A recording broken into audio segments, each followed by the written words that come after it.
So let me just go ahead and approve this USDT for the balance. Perfect.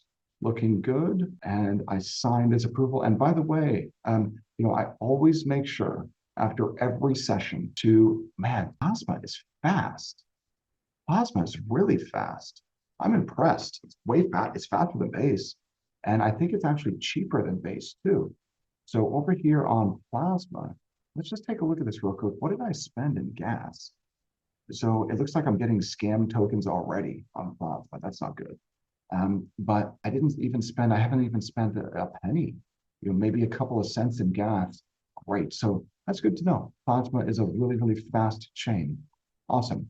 So USDT 0, and I signed that approval. I'm going to refresh the route, and then we should be able to swap into this PT. Okay, so the slippage here looks negligible, looking good. Okay, so I'm going to go ahead and swap into this PT. Alrighty, and I'm going to be able to pick up those PTs, and I'm going to borrow against them. So $9.78. Look at the gas. This is like Base chain level gas. Actually, less. It's less. It's cheaper than Base. So that's pretty cool. Awesome. All right. So looks like it's going to cost about $9. I'm keeping a running total in my mind of the fees, all of the transaction costs. So the bridge to Plasma, the bridge off of Plasma, the swap in to the PT. And now that I'm in that PT, I'm going to hop on over here to Euler. And now that I'm in that PT, Euler should be able to see this. So I'm going to refresh. And let's see here. PT Jan. Oh, this is the wrong market. So that's the PT USDE. So where's the correct market? So I need to hop back on over here, SUSDAI. There's the PINCO system. And this is the vault curator on Euler. So I just want to make sure that I can get to, so it's bringing me to the wrong vault. What is going on? So I want to go to borrow, and there it is. There's the correct PT. Okay, there's the max ROE. Looks good. I'm on the right chain on Plasma, Frontier. So I've got look at that. So I've got two different curators here. Let's see. So collateral asset is this, the SUSDAI. I've got, it looks like I've got two different options. High usage warning. Okay. And then this, let's see. So liquidity, there's nothing there. So I've got to use this. And it says high usage warning, but the borrow APY is 4%, almost 5%. I can deal with that. Okay, so this is the correct market on Euler. And I want to go ahead and scroll down here. There's the supply. So now it's showing the supply APY. Awesome. So very, very happy about that. There's the borrow, but I don't think this is going to update based on my PT price. I think that this supply APY is going to update based on what you could swap into the PT for now on Pendle. Okay, so I want to borrow that USDT. So I'm going to click max. I'm going to supply the maximum amount, and I want to borrow at that 84% LTV. Oh, it won't let me. Oh, fuckers. It's only going to let me borrow 70%. So that's 17. That messes up everything. Well, not exactly, but it does mess up the math a little bit. So I'm just going to switch on over here to Plasma. I hope it doesn't make me, go and push Oracle staleness buffer. Okay, I'm just going to borrow at a lower LTV. And let's see here. It's using chain links, but let's see. Adapter's maximum staleness, 87,000 seconds, is insufficient for the feed's heartbeat. Minimum recommended value to ensure the adapter won't fail after the heartbeat condition is triggered. Okay, so SU is the right market. And max LTV, damn, I was looking at the wrong market. How did I not notice that I was looking at the wrong market? You know why I didn't notice? Because Pendle has the wrong link. This link links out to the USDE market. So it's just the wrong market entirely. It links out to just the incorrect market. It links to this market. It's the right curator, but it's the wrong market. So that definitely, changes the math here a little bit. I still want to be in this position though. So I'm just going to go ahead and borrow at 60. I want to give myself just a little bit more buffer. Nah, I don't. 70% is plenty. And this USD AI token.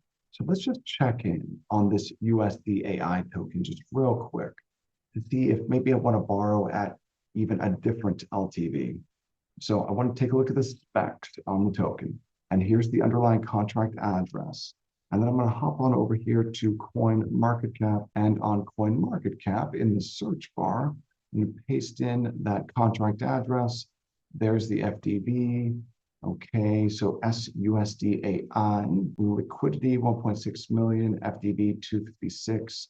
This is the one that I'm looking for. Okay, so I'm looking for the chart.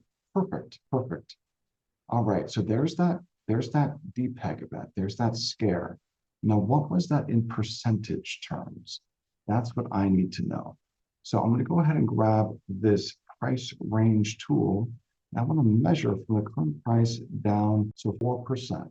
So I need to be able to weather a 4% DPEG for, that was October, regained the peg in November, so for 30 days. So I've got to be able to weather that. So that means that I have to borrow. If I can only borrow at a 70% LTV, and I'm borrowing once, if I borrow at 70%, then that means I'll be able to borrow 17,435 against 25. So that means that the position will be much larger than what I intended it to be. So I'm going to go 25 times 0.7, okay, minus 25, so 7,500. So the position I need to update in the flight sim then. So I've got this SUSDAI. I'm going to click here and enter.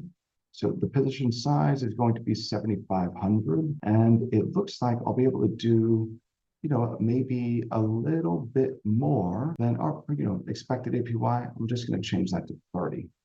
So there we go. That's going to be the largest position then. That will be the largest position. So I'm going to go ahead and borrow at 70%. I'm pretty sure that a 70% borrow, even if there's a 4% DPEG, I think that I'm still good. Pretty sure that I'm still good. So I'm going to accept here, and all I got to do is open the position. That's it. So open position. Okay, I've got to approve, sign the message, and execute the batch. So yeah, over here on Euler, they give an unlimited approval. I'm going to hop in immediately after I'm done operating and revoke all of these approvals here. So I just want to get into this position, and let's see, in order to close this, since I'm using the PT, in order to close it, I'm going to have to bring over fresh capital to close it. So I'm just keeping that in mind here, because I believe that I'll be able to roll or close one of the other PT positions I'm just thinking about the maturity cycle. So I've got this PT, which matures in 47 days. So there's the borrow. So I'm depositing that PT and borrowing those stables. So I've got to make sure, because I'm going to use those stables, I'm going to bridge these stables over to mainnet. And so that means that I've got to be able to use those stables to enter the other PT positions. And one of the PT positions, okay, great, transaction success. Man, this plasma chain is fast, very fast. So let's see if I can see it in my wallet. Sometimes you can't see these positions. So it looks like it doesn't show up in the wallet, or maybe Rabby just doesn't see it immediately. So it doesn't see it.